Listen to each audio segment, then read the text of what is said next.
Zac broke the phone after he put it up to his bad ear and assumed it was already broken. So phone lines are beyond our capabilities at the moment.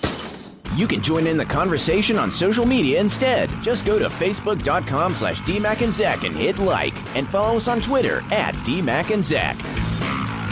This is DMac and Zac. Well, you're listening to us. I guess you're listening to us if you heard me say that, at least. So we got 5 revelations from Jay Leno's producer. Now, to me, as far as late-night talk shows go, Jay Leno's was pretty low on the list. What you think? Yeah, I was always a Letterman fan. Yeah, well, until he turned into a complete and utter Democrat. I can't deal with that crap. Yeah, but he was still better than Leno. Well, most definitely. But now all Letterman wants to talk about is gun grabbing, man. He must have shot himself when he was a little kid. That's all I hear. Well, what are we going to do about this? I'm like, screw you, buddy. He's about gone anyway. So oh, yeah, exactly. We don't have to listen to him too much longer. Exactly. What do you think? Is that who Stephen Colbert's taking over for? Yeah, he's replacing Letterman. I don't see how that's going to work out. That's going to be an odd transition. Well, I mean, it's like throwing the biggest Republican talk show host ever into a fully Democratic environment. I don't know how it's going to work out. I'll still watch. Yeah, I'll watch. I mean, I'll just be go sure to check it out. Exactly. Why not? Well, anyway, so we got the producer. He's come out with a tell-all book and whatnot, talking about some of Leno's guests that came on. So, like, number one, Christian Bale. He was a very difficult guest, the guy says, and he got into arguments about potential personal questions that don't seem very personal at all when you read them. I'm talking, he didn't even want to answer questions like, where did you grow up? Or what was your first acting gig? I grew up on Earth. Have you ever seen that Christian Bale video where he just flips out on the staff at one of the movies he was doing? Yeah. Oh yeah, it's for Terminator Salvation. He just goes nuts at like one of the ADs or something like that. Yeah. It was hilarious. What was it over? Like, apparently someone was moving during a shot or dropped something, and he goes ballistic. He like walked into the shot or something, and he just like explodes on him. It's like really a 10-minute rant. No. Yeah, it's crazy. He says he drops F-bombs like crazy. I'm going to have to watch it just because I cannot stand Christian Bale. I mean, really, what did they think? Were they thinking when they put him in the role of Batman? I mean, you've got the one actor that his mouth barely moves and hardly moves at all, yet that's the only thing you see through the entire movie is this weird kid with this weird mouth going. It's like if you decided to put I don't know what's that? What's the country singer with the flaming red hair?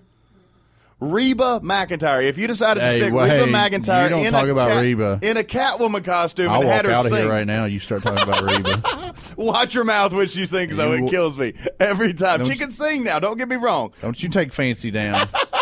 Hey, I love me some Fancy. That's Christian one of my Bale, favorites. though, like, I'll give him this. He did pretty good with Batman. I think he did better with Batman than Affleck's going to do. Oh, well, of course. I mean, you might as well have gotten Keanu Reeves in instead of Affleck. Come on.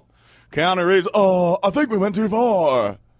That would be. I would watch Keanu before I would watch Ben Affleck. That's what I'm saying. I was like, if you're going on the scale of crappy actors, of course, I mean, if you look back, who was the best Batman of all time? Adam West. Adam West? I would say Adam. Well, you have to go Adam West because he's the original. I mean, but he's TV Batman. Who was your favorite movie? Val Batman? Kilmer. Val Kilmer wasn't bad. He was bad. Clooney was good. But what was the other dude? The other dude with the crazy Michael, face. Yes, that guy. Michael Keaton. Michael Keaton, in my view, was the best TV or movie Batman ever, just because you didn't see it coming, but he had that dark side. You know, all these other guys, they don't have a dark side. They don't even know what they're talking about, but Michael Keaton's my boy. Michael Keaton lives under a bridge, like off 85. If you want to go tell him about your praise, in a van down by the river. That's right, and why not? All right, so the number 2, we got the show had a bar installed backstage to help guests relax. Quentin Tarantino drank so much at the bar when he was a guest in 2003 that he wound up slurring his words and was incoherent on the show. I'm proud of him. Me too. Evidently, you can't have 2 late Jay Lenos, though, on a night show. You can't. Jay Leno. You can't. You can't do it. You can't Jay Leno, no. You can't out Jay Leno. Jay Leno. You got too many chins for a Chinese phone book right there. Well, As long as Quentin didn't go crazy and start like licking random women's feet, we're probably good to go there. Hey, I'd have paid to watch Quentin go crazy and lick random women's feet. I think it would have been funnier. I guarantee he was like the first guest. Yeah. But if he was the second guest and like had some hot chick sitting on the couch right beside him and just start slipping over and licking her feet. Yeah, just like staring at her feet. That might be the best show of all time. Creeping I'm sure over. it would.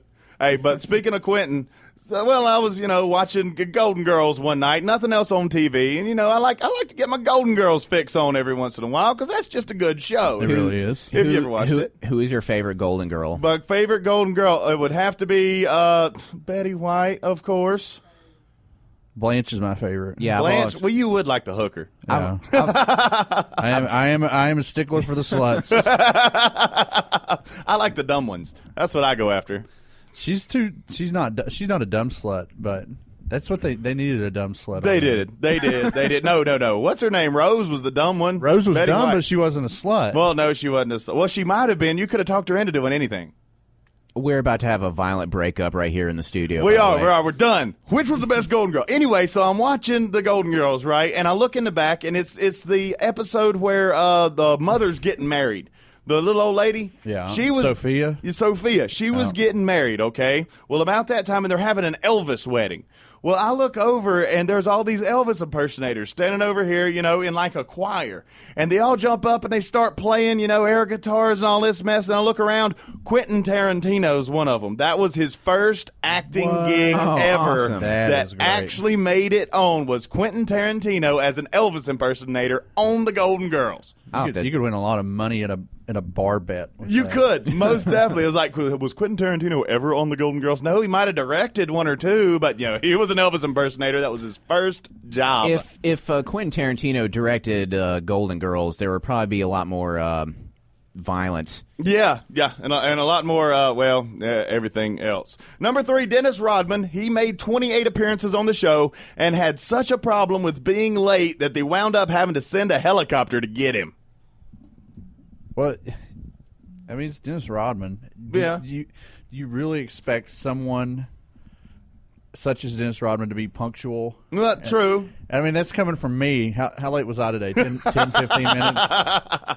That's right. I'm just waiting for Kim Jong-un. I'm not half as important as Dennis Rodman. Well, yeah, but you're prettier. I'll give you that. Oh. Of course, I don't like my men all tatted up and pierced all over their face and whatnot. And the crazy hair. And crazy.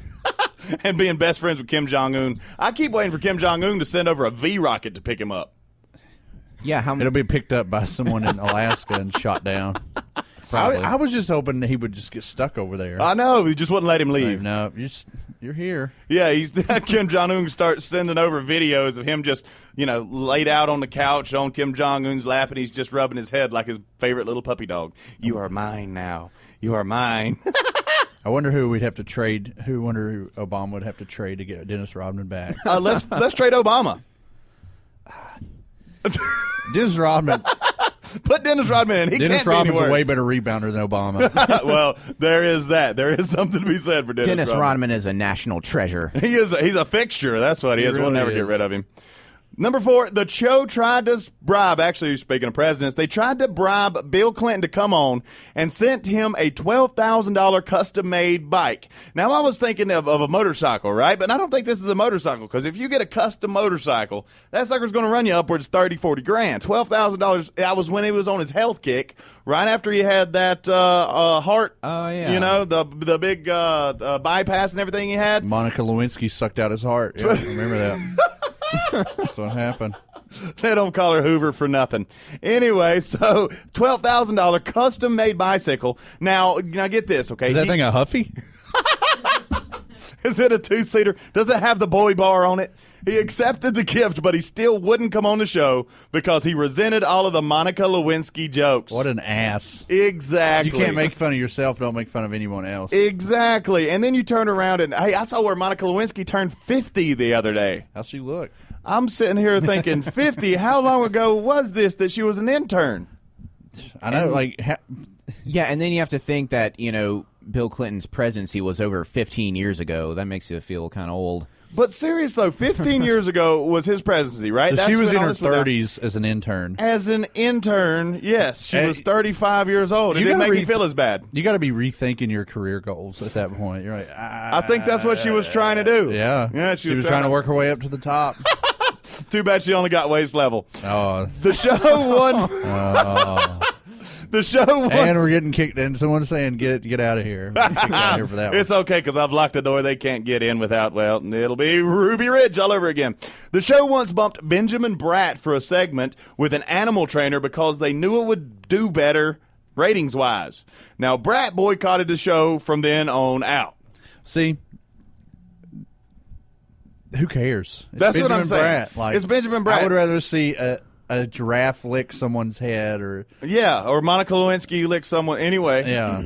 So anyway, this all came from a new book, and it came out yesterday that revealed all the behind-the-scenes secrets, and it was called The Tonight Show with Jay Leno. Real original. Who came up with that one? So the biggest secret revealed in the book, now this one surprised me, it was supposed to be a comedy show. I see what you did there. Wait a minute. You just know how to catch up on that The one. funniest guy on the show was Kevin, the guitar player. Yeah, like I know. Like that's why they didn't put him on camera much, because he knew he would outshine Jay. Yeah. Well, I mean, and it would be hard to outshine Jay with that huge chin about the time they forget about the half pound of pancake they got to put on there. Remember remember when we were kids, McDonald's had the late night menu and they had like the moon thing Yeah. as the logo? It always Yeah. reminded me of Jay Leno. His chin was so huge. It was huge. Had that big old dimple in the end. I'm like, dude, take a couple inches off there and stick it somewhere else. Why not? So anyway, we got the top signs that your summer camp sucks. Yeah. All right. Well, we'll do it the next time. Joe said no. Joe said no. Joe said no, and we didn't mean to rhyme. Anyway, Joe's the smallest guy in the room, but we're afraid of him. we are. He knows how to push buttons and crap, and we don't. So the top signs your summer camp sucks is coming up next, along with a guy who's suing a hospital for accidentally shorting his nether yeah. I thought we agreed I wasn't going to talk about that. Well, I wasn't going to tell him it was you. Oh. Well, we can cut that out. We'll be back. This is DMac and Zac. This is the DMac and Zac Show.